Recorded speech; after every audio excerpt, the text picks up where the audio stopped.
The fear of rejection isn't a weakness. It's a quiet voice from your soul saying, please don't leave me behind again. It's that feeling of trying to earn what should be freely given. So my friends, today we're turning the story around because honestly, most of what you've heard about love, it's a beautiful lie, all wrapped up with a harmful little ribbon. Be sexier, be sweeter, be quieter, be less, be more, be everything, even if it leaves you tired and empty.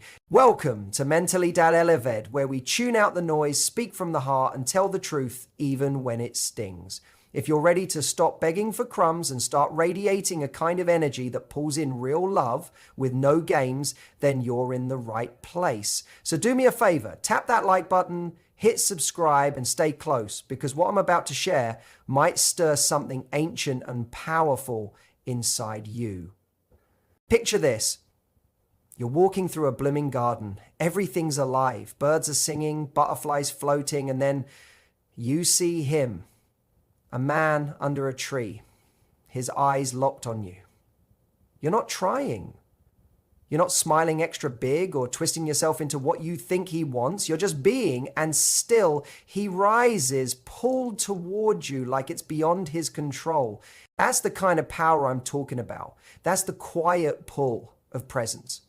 Now picture another woman nearby. She's bold, she's loud, she's working hard to be noticed, laughing just a bit too much, asking lots of questions, waiting for his reaction. He sees her, but he can't stop looking at you. See, real attraction isn't about putting on a show. It's about breaking that old need to be chosen. You don't bring in love by chasing it. You bring it in by becoming someone who doesn't need to be picked to feel worthy. They've told you to quiet your power and call it being feminine, to be small, easygoing, agreeable, to bend and adapt until you're worn thin. But here's the truth. When you bend too far too long, you end up broken. What if I told you the most magnetic woman isn't the one who gives him everything, she's the one who holds back what he hasn't earned? What shakes a man's ego in the best way? It's not rejection, it's your calm refusal to be impressed by his sexual pull. Because deep down, every man, whether he admits it or not, believes his charm, his attention, his sexuality, all have the power to make you react, to make you chase. But when you don't react, when you smile, thank him, and walk away with peace in your heart and no need in your eyes, something inside him starts to unravel. He's left thinking, why didn't she try harder? What does she know that I don't? Who is she? Let me tell you, when a man feels like he's not in control of what's happening between you, that's when he starts getting obsessed. Now, don't get me wrong. This isn't about playing hard to get. It's not about becoming cold or fake. It's about coming back home to yourself so deeply that a man feels like he's not even invited unless he brings something real, effort, presence, respect. There's nothing weak about wanting love, nothing shameful in craving connection. But love that's built on performing is like building a house out of matchsticks. It'll fall the moment the wind changes. We're not performing anymore. From now on, your time is sacred. Your attention is something to be earned, and your worth, it's already complete. Stick with me, because this isn't just talk. We're going deeper. We're going to unlock the exact ways you shift into this energy, not by adding anything new, but by remembering who you already are. And if you felt that truth hit somewhere deep inside, like something you forgot but always knew, tap that like button, subscribe, and don't forget, you're not here to be picked. You're here to choose. A man's sexual ego. It's his most delicate power. Every man wants to be wanted, but the moment he thinks he's the only source of that desire, something shifts. We're stepping into something powerful now. Not to fight it, but to understand it. True power doesn't shout. It doesn't chase. It doesn't beg. It's quiet. It's still. And it's magnetic. Let's talk about something most men hope you never fully understand. The sexual ego. Not his heart, not even his body, but that fragile place where his confidence, desire, and illusion of control all sit like a crown. Picture a king on a golden throne. He's used to being admired, feared, praised, but one day, a woman walks into his hall. She doesn't bow, she doesn't flirt, she doesn't even look impressed. She walks through his space like she owns it. Suddenly, the king feels exposed. The throne shakes. Not because she attacked him, but because she didn't need him. That's what happens when you touch a man's sexual ego, not with your body, but with your quiet refusal to be affected. You might ask, isn't it nice to make a man feel wanted? Of course it is. Wanting someone is beautiful, but needing someone to prove your worth, that's where the trouble begins. And men can feel that need from miles away. Let's be honest, you've been there. You meet someone, the energy is electric. He says all the right things, maybe brushes your arm just right. And suddenly in your mind, you start hoping, I hope he picks me. I hope he texts. That tiny thought, that's the moment your power starts to slip. Not because you're not enough, but because you hand him the pen and let him write your value. And whether he says it out loud or not, he can feel it. When a man senses that his flirting, his attention, his sexuality gets to you, that's when he starts believing he has control. But here's where things get interesting. When he flirts and you smile, but your eyes say, I've seen better, his ego blinks. When he touches your arm and you don't lean in, but gently pull back, his ego stumbles. When he sends a late night you up and you don't answer at all, you didn't reject him, you took away the throne. His sexual ego isn't really about sex. It's about power. It's about feeling special, in control. And when you stop feeding that illusion, his brain starts spinning. Why didn't she reply? Did I mess up? Who else has her attention? That's not love. That's not lust. That's the start of obsession. The quiet panic of realizing he never had control in the first place. And yes, there's a part of you that might be scared. If I don't show interest, won't he think I don't care? What if he walks away? Vet him. Because if the only time your presence matters is when it submits to his power, you weren't being seen. You were being used. And you're not here to be used. You're here to be seen, valued, chosen, not for what you give, but for who you are. So what do? You sit on your own throne. You let him wonder. Let him earn his way in. You carry that calm, quiet confidence that says, yes, I can love deeply, but I will not love foolishly. You stop feeding his ego, you start feeding your own spirit. And when you do that, it's not just how he sees you that changes, it's how you see yourself. Stay close, we're going even deeper into why women who are too predictable get forgotten and why the woman who's quietly mysterious becomes unforgettable. And I know you're not here to be forgotten. So if this stirred something inside you, tap that like button, subscribe, and remember, you're not here to be his fantasy. You're here to become his truth. On your own terms, your breath again. You slow down, you speak with meaning, you smile less, but when you do, it's real. You become the kind of woman he remembers in the quiet, not the one he forgets in the noise. And yes, I get it. There's fear there. You wonder, if I don't try, will I lose my chance? But let me offer you this. Your true self is the most powerful chance you'll ever have. A man doesn't fall for a woman when she becomes his fantasy. He falls when she shakes his sense of reality, when she stands so firm in her self-worth that it forces him to either grow or walk away. So don't dim your light to create some perfect scene. Let it shine naturally, unfiltered and wild. That's what makes you unforgettable. Stay with me, because next we're going to meet the very thing that hides your presence, fear of rejection. But trust me, it's not your weakness. It's your greatest opening. Rejection is that old ache that makes you give too much. Rejection only stings when you think it means something about who you are. So let's get honest. A lot of what we've done in the name of love, it wasn't really love. It was just trying not to feel that sting, that slow worry that says, if he doesn't choose me, maybe I'm not enough. That voice, that's not love. That's old abandonment wearing pretty makeup. Rejection doesn't hurt because he left. It hurts because somewhere deep inside, a part of you whispers, maybe he saw something in me and didn't want it. And that's when the spiral starts. You give more, trying to win him back. You explain yourself, hoping he'll finally understand. You stay longer than you should, believing your loyalty will somehow earn you love. But the truth is, you can't heal the fear of being left by holding tighter to something that's already slipping away. Imagine holding a rose. It's lovely, but it's wilting, the petals falling. Still, you grip it tighter, thinking maybe if you hold it just right, it'll come back to life. But the tighter you hold, the faster it breaks apart in your hands. That's what fear does. That's what overgiving does. It whispers that if you just do a little more, say one more perfect thing, give one more piece of yourself, you'll finally feel safe. But real safety, it comes from knowing who you are, even when someone else walks away. When you understand that rejection isn't a sign that you're not enough, it's just a reflection of where someone else is at, everything shifts. Suddenly, you're not afraid to let go. And that, my friend, is when you become magnetic. Because the woman who can walk away doesn't need to chase. She doesn't beg. She doesn't fill the silence with fear. She knows her value stays the same whether he sees it or not. That kind of energy, it quiets the ego. It says, I would love to be chosen by you, but I'll never beg for it. And from that place, you stop attracting from fear. You start attracting from power. Now stay with me, because we're about to step into something delicate and potent. The moment you shift the power in the connection, not with anger, but with calm withdrawal. Pull back when he expects your attention. When he's sure of your presence, he stops working for it. Let's talk about rhythm. Not the kind you dance to, but the rhythm between two people. You know it, the pattern. He gives a little, you give a lot. He retreats and you chase. He goes cold and suddenly you're trying harder just to feel noticed. That's not love. That's a cycle built on ego.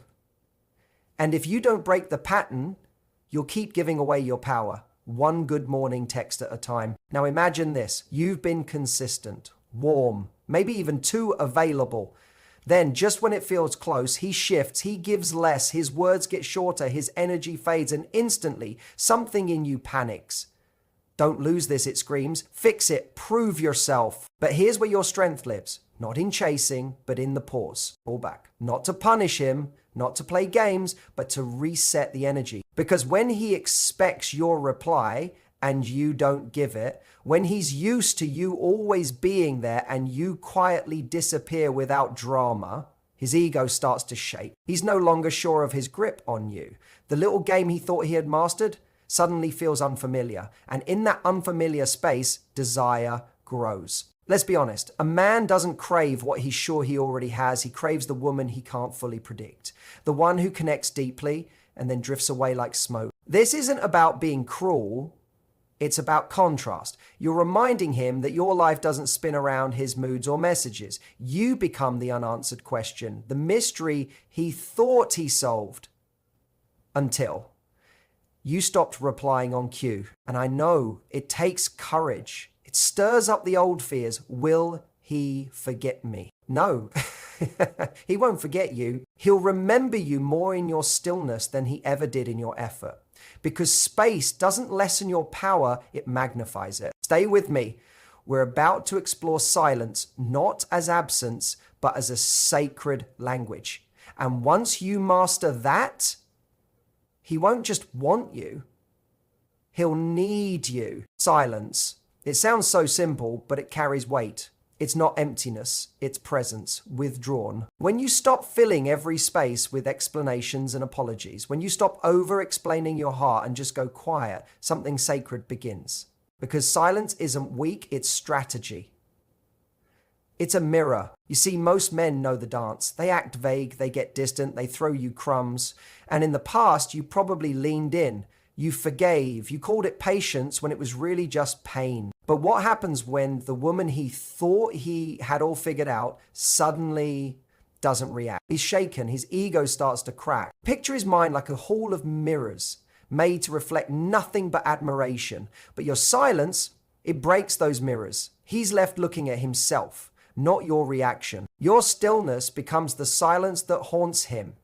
Not because you yelled, but because you didn't. That kind of quiet makes him check his phone again and again. It makes him wonder what you're thinking. It makes him realize for the first time that he's not in control. You're not being cruel, you're being clear. Your attention was never free. Your voice was never a given. It was a gift. And now you've stopped offering it. So let the silence sit. Let it stretch.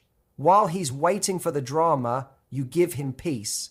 While he waits for the reaction, you offer stillness. And that stillness will get to him in ways your words never could. Stay with me, because next we're going into the most powerful shift you'll ever make in love. The moment you stop asking, does he want me? And start asking, do I want him? That's when everything changes. No more passive-aggressive Instagram stories hoping he notices. No more hinting. No more trying to prove your worth through posts or silence. Just you growing brighter, more focused, more magnetic without him. It's like this. He leaves the room, sure you'll follow. That's his usual move. Pull back, wait for your panic, count on your response. He thinks your worry gives him power. But then, silence. No chasing, no tears, no dramatic reaction, just calm. And then he hears something, you'll laugh. Real laughter, unforced, not for show, just you moving forward, life continuing, your life blooming without him. He checks his phone, nothing. Refreshes again, still nothing. That's when it hits. Not because you're missing, but because you're fine. Your peace is what startles him. His ego never feared your anger, it feared your calm. It feared the version of you that didn't revolve around him, didn't break at his silence, didn't look back. And the beauty of this isn't revenge. It's not a game. It's your return to center, the place within you that you gave away too often, too easily. The place where your happiness no longer depends on whether he texts you back, shows up, or finally understands. You don't need closure. You don't need to have the last word. Your healing is the final chapter. Your peace is the goodbye. Let him feel the weight of your absence. Let it echo through the parts of him that took your presence for granted. Let it humble him. Because a man may forget the things you showered in pain, but he will never forget the silence of a woman who walked away without anger, just power in her step and calm in her heart. Stay with me, because now we step into your final transformation, not a version that's hardened, but one that's healed. You don't become unforgettable by trying to be. You don't become powerful by working harder to prove your worth. You become magnetic the moment you stop trying. That's the beautiful twist of it all. When you no longer need to be desired, it starts showing up anyway. Not because the universe is teasing you, but because desperation repels and presence attracts. You stop asking, am I good enough? Because you already know you are. You don't become irresistible by chasing love. You become unforgettable by being full of love for yourself. You stop living on emotional credit, waiting for a man's love to validate you. You start living as if love is something you carry, not something you beg for. Think of a lighthouse. It doesn't chase ships. It stands tall, still, glowing. Some ships are pulled toward it, others pass by. But the light never dims. It doesn't beg, it doesn't move. That's you now. You've stopped running after men who lack the emotional maturity to really see you. You've stopped lowering your standards for someone who only shows up when it's easy. You've stepped into a new version of yourself, not cold, not unreachable, but untouchable in the best way. And when I say untouchable, I don't mean you've built a wall. I mean no one's attention can lift you higher, and no one's absence can bring you down. That's power. That's emotional freedom. It stirs something in a man's ego because the version of you that needed constant reassurance is gone. Now he doesn't know how to reach you. The woman he thought he could predict has become a mystery. The version of you that needed his love has been replaced by a version that already is love. You don't validate his ego anymore. You challenge it.